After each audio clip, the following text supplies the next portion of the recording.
Muito bom, muito obrigado, né? Gostaria inicialmente de agradecer ao professor Túlio, e eu já manifestei em outra oportunidade a minha alegria de uma revista proporcionar um encontro dos autores de cada número. Isso é fantástico, é muito bom, né? Isso tira a ciência de um lugar de frieza, né? E de distância, e considero uma iniciativa muito boa, né? Também gostaria de dizer da minha sensação de privilégio e de gratidão de estar na companhia do professor francês, do professor Adrian, do professor Rodolfo, do professor Carlos e, especialmente, do professor Josimar Daori, né? Então, o meu carinho, a minha gratidão, o meu reconhecimento ao professor Josimar Daori pela produção e pela trajetória, pela sua importância dentro da área no Brasil. A minha preocupação tem sido já há bastante tempo, há mais de 20 anos, pesquisar o campo da gestão dentro da educação física. Gestão e políticas, mas principalmente o campo da gestão. E eu parto de um ponto de que nós podemos ter as melhores concepções de ensino, nós podemos ter as melhores produções teóricas, ao se encontrarem com a realidade, seja escolar ou não escolar, se não houver uma estratégia adequada de gestão para a promoção das mudanças, essas propostas irão se chocar com a realidade e, na verdade, elas produzirão muito pouco efeito. Então, a minha discussão tem sido sempre, seja no âmbito escolar ou no âmbito não escolar, a discussão sobre a gestão dentro da educação física. No caso do artigo atual, nós discutimos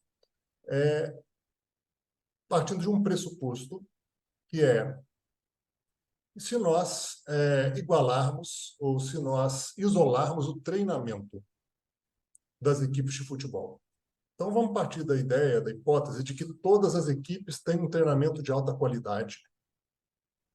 Isso quer dizer que o treinamento deixa de ser um fator que aproxima da vitória, que diferencia as equipes em relação à vitória.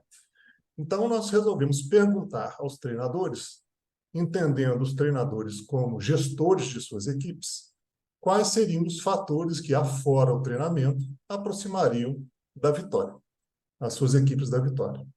E esse trabalho faz muito sentido, ao meu ver, na medida em que nós estamos em período de transição, especialmente no futebol brasileiro, eu acho que sul-americano de uma maneira geral, para um modelo mais profissionalizado. Então, as relações tendem a ser mais profissionais e isso está causando uma transição, uma mudança no contexto do futebol. E nessa direção, nós utilizamos da teoria dos fatores críticos de sucesso, que é uma teoria que surgiu nos Estados Unidos na década de 40, 1940, e que buscava exatamente identificar na indústria,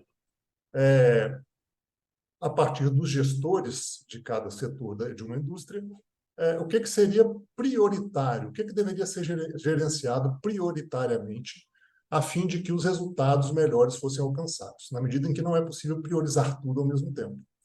Então, a partir dessa produção teórica e desse pressuposto, nós fomos atrás dos treinadores de futebol, né? E nós tivemos algumas respostas bastante interessantes. Primeiro, que nós conseguimos identificar esses fatores e agrupá-los por dimensões. Então, são alguns fatores relacionados ao que nós chamamos da dimensão institucional, que diz respeito à tradição da equipe, à sua história, a relação com a torcida, a relação com mídia, com as federações esportivas, né? Um segundo grupo de fatores seriam os fatores relacionados à gestão de pessoas. E aí nós estamos tratando de relações entre os dirigentes, gestores, comissões técnicas e atletas, a questão da estabilidade, da pressão que a comissão técnica sofre, o trabalho dos supervisores esportivos que liberam a comissão técnica de tarefas como reservar hotel, preparar entrevista, organizar material de treino, material de jogo, né, calibrar bolas e etc.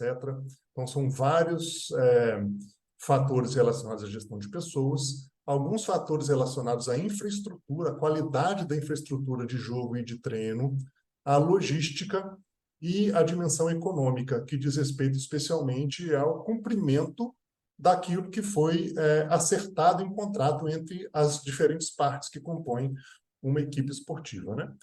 Então, a partir daí, nós conseguimos ouvir 89 treinadores.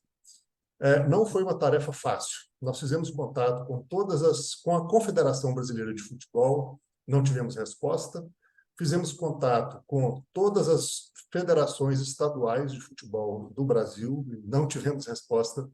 E a nossa estratégia, portanto, foi para o método bola de neve. Então, a partir das nossas relações pessoais e profissionais, a gente foi tendo contato com treinadores e treinadoras que foram nos ajudando a difundir esse questionário. Nós chegamos a 89 entre aqueles que trabalhavam, na época, com alto rendimento e com categorias de base, com categorias de formação, né? E nós vimos, especialmente, que os resultados que mais significativos, que chegaram a ter cerca de 92%, 93% de respostas positivas, estão relacionados principalmente com duas dimensões. Com a dimensão econômica, ou seja, se uma equipe de futebol pretende ser campeã, pretende ser vitoriosa, mas ela não cumpre aquilo que foi estabelecido em contrato com comissão técnica e com atletas e com fornecedores, essa equipe se distancia dos títulos que ela busca. E com um peso semelhante, em termos de percentual de respostas positivas, nós temos a gestão de pessoas, com alguns fatores, como, por exemplo, o respeito à autonomia do treinador e da comissão técnica por parte dos dirigentes, foram apontados pelos treinadores como fatores que são fundamentais na busca dos resultados das principais competições. Ou seja, para ser campeão, para ser vencedor nas competições que disputa, as equipes precisam cumprir com os contratos que foram acertados do ponto de vista econômico-financeiro e precisam ter uma atitude respeitosa do ponto de vista da gestão de pessoas dentro do seu grupo de profissionais que atua lá, né? São os dois principais destaques, né? Existem algumas diferenças entre, claro, profissional e base e outros fatores que se destacaram, obviamente, mas eu chamo a atenção para esses dois grupos que foram os mais significativos.